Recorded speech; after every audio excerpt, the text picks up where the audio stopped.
Today we're out at a Sooner State Cycle Park. We're testing the 1976 RM370.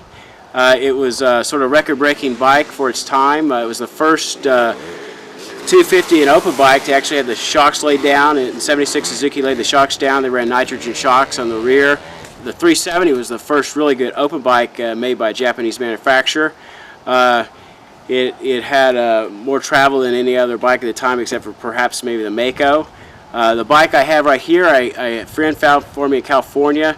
It was pretty much all original. The guy who owned it didn't really ride it much. It came with the IRC stock tires. We took those tires off because they were dry rotted. We put some Metzlers on it.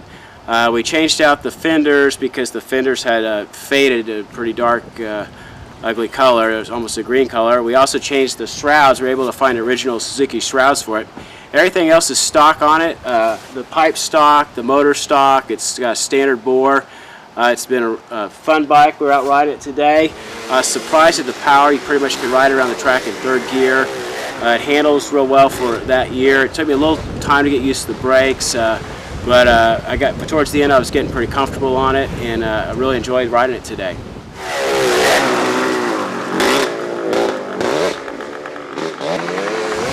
I had a '76 RM250 when I was growing up, and I was sort of looking for a 250, but my friend who sort of finds bikes for me out in California, Scott Davis, found this one, and he called me up and said, "You won't believe the shape of this bike, and I need to buy it before someone else does." So we took the 370 instead of the 250.